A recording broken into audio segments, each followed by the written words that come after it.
Hello everyone, welcome back to my channel. कैसे हो आप सभी? आई एम श्योर कि आप सभी लोग ठीक होंगे। तो चलिए हम लोग स्टार्ट करते हैं आज का नया वीडियो। इस वीडियो में हम लोग डिस्कस करने वाले एक 5 नंबर का क्वेश्चन जो होने वाला है राइटिंग अ रिसर्च आर्टिकल के ऊपर। ठीक है, तो चलिए इसे स्टार्ट करते हैं। अगर आपको प्रीवियस ईयर के क्वेश्चन पेपर का फुल सॉल्यूशन पीडीएफ चाहिए तो आप लोग डिस्क्रिप्शन में दिए गए मेल पे कांटेक्ट करके पीडीएफ ले सकते हो। तो चलिए हम लोग स्टार्ट करते हैं कि जो रिसर्च आर्टिकल है वो क्या होता है। ठीक है, तो रिसर्च आर्टिकल का जो मतलब होता है, एक साइंटिफिक पेपर होता है या फिर एक रिपोर्ट होती है जिसमें रिसर्चर अपने पूरे रिसर्च की समरी लिखता है।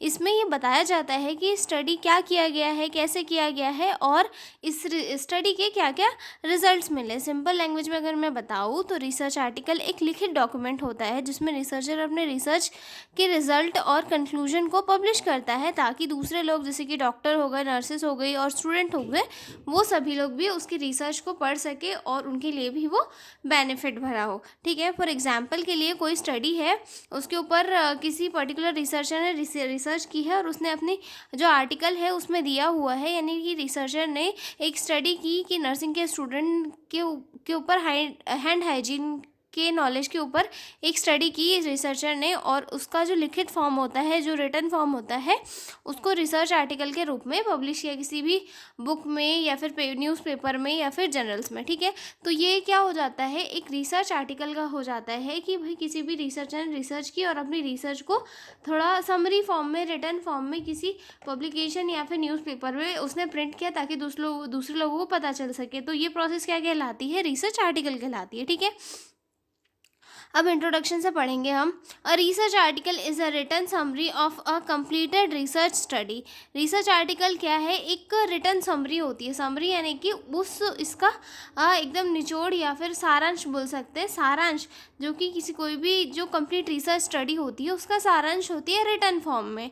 ठीक है, it is written by researcher to communicate finding to others, nurses, doctors and health professional through journals और पब्लिकेशन। और ये रिसर्चर के द्वारा ही होती है ताकि ये दूसरे नर्सेज, डॉक्टर या फिर अदर हेल्थ प्रोफेशनल तक पहुंच सके। किसके द्वारा पहुंच सके?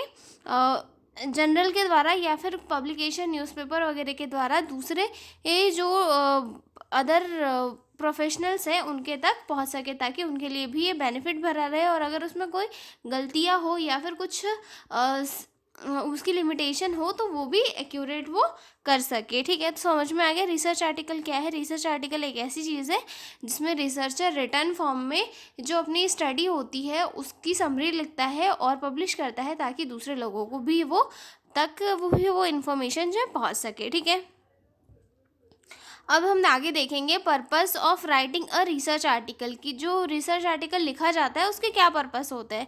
फर्स्ट आता है इसमें टू शेयर नॉलेज और फीलिंग्स। तो सबसे पहले जो रिसर्च हुई है, रिसर्च के द्वारा जो रिजल्ट आया है वो शेयर करने के लिए रिसर्च आर्टिकल लिखा जाता है कि दूसरे लोगों तक वो नॉलेज जाए और उनके लिए भी बेनिफिट हो। ठीक है, to help improve nursing practice. और नर्सिंग प्रैक्टिस को इम्प्रूव करने के लिए ही जो है रिसर्च आर्टिकल लिखे जाते हैं, क्योंकि क्या होता है रिसर्च में नई नई इनोवेशंस होती है, नए नए केयर प्रोवाइड कराने के जो है तरीके निकाले जाते हैं जिससे कि एक इफ़ेक्टिव केयर दी जा सकती है। तो जब इनको पब्लिश किया जाता है, दूसरे लोगों तक पहुंचाया जाता है, तो सभी लोगों के बीच में इन्फॉर्मेशन फैलती है और उससे क्या होता है कि सभी लोगों को नॉलेज मिलता है और जो नर्सिंग प्रैक्टिसेस है वो भी इम्प्रूव होती है। ठीक है, अगला पॉइंट आता है हमारा to allow other researcher to use the information. और जो दूसरे रिसर्चर होते हैं वो भी अगर इससे रिलेटेड किसी पर्टिकुलर टॉपिक पर रिसर्च कर रहे हैं तो उनके लिए भी रिसर्च को पब्लिश करना बहुत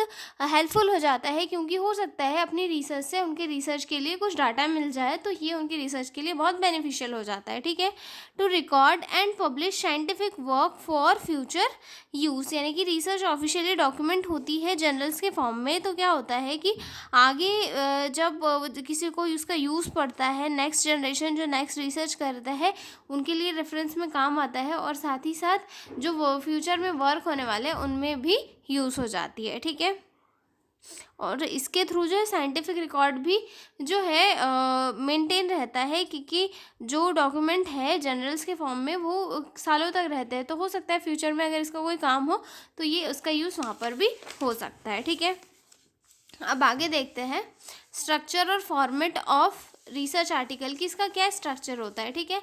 a good research article usually follow the IMRAD format. जो एक अच्छा रिसर्च आर्टिकल होता है वो IMRAD फॉर्मेट को जो फॉलो करता है। आई मतलब इंट्रोडक्शन, एम मतलब मेथड, देन आर मतलब रिजल्ट और एंड देन डिस्कशन। मतलब एक जो भी रिसर्च आर्टिकल होता है उसमें ये सारी चीज़ें इंक्लूड होती है। अब हम फर्स्ट से डिटेल में देखते हैं। जो एक हमने इसके पहले क्या देखा कि जो रिसर्च आर्टिकल है उसका एक आइडियल फॉर्म क्या होता है, IMRAD होता है, यानी कि first introduction, method, result and discussion होता है। अब हम इनको डिटेल में देखेंगे। तो फर्स्ट जो भी रिसर्च आर्टिकल है उसका पॉइंट क्या होना चाहिए, आर्टिकल होना चाहिए, टाइटल होना चाहिए, सॉरी टाइटल होना चाहिए कि उसका एक कोई शीर्षक हो जिसके बेस पे हम पूरी स्टडी को जज कर सके, ठीक है। Should be clear, short and specific, reflect the main idea of the study. यानी कि जो टाइटल होना चाहिए किसी भी आर्टिकल का वो क्लियर होना चाहिए, शॉर्ट होना चाहिए और स्पेसिफिक होना चाहिए, और साथ ही साथ उसने वो जो स्टडी का आइडिया है उसे रिफ्लेक्ट भी करना चाहिए, बताना चाहिए कि स्टडी में क्या किया जा रहा है, ठीक है। For example, a study to assess knowledge on hygiene among nursing students. मतलब यहाँ पर जो है रीडर को तुरंत पता चल जाएगा कि स्टडी किस पर की जा रही है, किस सब्जेक्ट पे की जा रही है, क्योंकि यहाँ पर इसका जो टाइटल है वो क्लियर दिखाई दे रहा है कि भाई स्टडी किस पर्टिकुलर टॉपिक के ऊपर हो रही है, ठीक है। अगला पॉइंट जो आता है हमारा एब्स्ट्रैक्ट। एब्स्ट्रैक्ट यानी कि सारांश बोल सकते हैं हम इसको हिंदी में, ठीक है। एब्स्ट्रैक्ट एक शॉर्ट समरी होती है, यानी कि 150 से लगभग 250 वर्ड की समरी होती है और इसमें पूरा जो रिसर्च है वो शॉर्ट में डिस्क्राइब कर दिया जाता है। A brief summary of the whole study about 150 to 250 word include purpose, method, result and conclusion. मतलब इसमें सारी जो स्टडी है उसको छोटे से शब्दों में जो है एक्सप्लेन कर दिया जाता है, ठीक है। इसमें पूरा पर्पस मतलब क्यों की गई है स्टडी, कैसे की गई है, मेथड क्या यूज़ की गई है, रिजल्ट क्या मिला, कैसे मिला और कंक्लूजन क्या निकाला स्टडी का, ये सारी चीज़ें जो है एब्स्ट्रैक्ट में आ जाती है, ठीक है। अगला पॉइंट जो आता है हमारा इंट्रोडक्शन, ठीक है। Explain background and significance of the problem, states research objective and hypothesis, ठीक है। जो इंट्रोडक्शन है, इंट्रोडक्शन ने क्या करना चाहिए, जो बैकग्राउंड स्टडी है उसको एक्सप्लेन करना चाहिए सबसे पहले तो, कि जो स्टडी हो रही है एक्चुअल में उसे एक्सप्लेन करना चाहिए। भाई इसने बताना चाहिए कि प्रॉब्लम क्या है, इसकी स्टडी क्यों करना ज़रूरी है और रिसर्च ऑब्जेक्टिव और हाइपोथेसिस यहीं पर लिखे जाते हैं ताकि लोगों को आगे समझ में आए कि चीज़ें एक्चुअल में जो रिसर्च हो रही है उसमें क्या चल रही है, ओके। उसके बाद जो अगला पॉइंट आता है रिव्यू ऑफ लिटरेचर। इसमें क्या लिखा जाता है, मतलब पीछे का जो भी पहले से रिसर्च हो चुका था वो समरी पॉइंट लिखा जाता है, ठीक है। Summarise previous studies related to the topic, show what is already known and what gap still exist. मतलब इस पार्ट में जो है रिसर्चर पिछले रिसर्च और स्टडी की समरी लिखता है और ये बताता है कि इस टॉपिक के ऊपर पहले क्या स्टडी हो चुकी है और अभी भी क्या नॉलेज गैप रह गया है। मतलब इसमें सारी चीज़ें इंक्लूड हो गई कि पहले क्या था और अभी मैंने क्या स्टडी वगैरह की है, ठीक है। अब अगला पॉइंट आता है हमारा इसमें मैथडोलॉजी, यानी कि मेथड्स कौन सी यूज़ की गई है, ठीक है। मेथड्स में इसमें ये लिखा होता है कि रिसर्च कैसे किया गया है, या फिर सबसे टेक्निकल पार्ट, ये सबसे टेक्निकल पार्ट होता है। इसमें ये लिखा जाता है कि जो रिसर्च डिज़ाइन है या फिर सैम्पलिंग टेक्निक्स है कि कैसे कैसे सैम्पल्स लिए गए, या फिर डाटा कलेक्शन कैसे किया गया है, या फिर एथिकल कंसिडरेशन कौन से, सारी चीज़ें इसमें इंक्लूड होती है, ठीक है। Describe how research was conducted, यानी कि रिसर्च कैसे कंडक्ट की गई, जिसमें रिसर्च डिज़ाइन क्या है, सैम्पल एंड सैम्पलिंग टेक्निक्स क्या थी, टूल्स एंड इंस्ट्रूमेंट्स क्या क्या यूज़ किए थे, डाटा कलेक्शन प्रोसीजर क्या थी, एथिकल कंसिडरेशन क्या थे। ये सारी चीज़ें जो है मेथडोलॉजी के अंदर इंक्लूड होती है, जो ये बताती है कि पर्टिकुलर जो रिसर्च है वो कैसे कैसे की गई थी, ठीक है। अगला पॉइंट आता है हमारा result finding present data collected during research can include tables, graphs और chart to show results clearly. इसमें क्या किया जाता है, इस पार्ट में जो डाटा होता है वो उसका रिजल्ट शो किया जाता है, ठीक है। मतलब कि टेबल या फिर चार्ट्स या फिर ग्राफ का यूज़ करके क्लियरली बताते हैं रिसर्चर कि इसमें हमें इस रिसर्च करने पे हमें कौन सा डाटा मिला, ठीक है। अगला पॉइंट आता है डिस्कशन, यानी कि चर्चा बोल सकते हैं हम इसको। Explain and interprets the results, compare finding with previous studies, tells the meaning और सिग्निफिकेंस ऑफ द रिजल्ट। मतलब इसमें जो है रिजल्ट का मीनिंग एक्सप्लेन किया जाता है, दूसरे रिसर्चर के कंपैरिजन में बताया जाता है कि ये करंट रिजल्ट से सिमिलर आया है नहीं आया है। फिर यहाँ पे रिसर्चर यहाँ अपने फीलिंग्स को इंटरप्रेट करता है और साथ ही साथ समझाने की कोशिश करता है, ठीक है। मतलब यहाँ पे एक तरफ से डिस्कशन होता है सारी चीज़ों के ऊपर, ठीक है। अगला पॉइंट आता है हमारा कंक्लूजन एंड रिकमेंडेशंस, ठीक है। यहाँ पर किया जाता है स्टडी में मेन रिजल्ट को शॉर्ट समरी कर दिया जाता है, फ्यूचर रिसर्च के लिए रिकमेंडेशन लिखी जाती है और साथ ही साथ नर्सिंग प्रैक्टिस, एजुकेशन और एडमिनिस्ट्रेशन में क्या इम्प्रूवमेंट हो सकता है वो सजेस्ट किया जाता है, ठीक है। Give a brief conclusion based on finding, study के मेन रिजल्ट के अकॉर्डिंग जो है समरी दी जाती है। Suggest recommendation for nursing practice, education और अदर रिसर्च, ठीक है। अब अगला पॉइंट जो आता है हमारा reference bibliography, list all the sources in the article, book, journals, website written in a proper situation style, APA format usually used in nursing.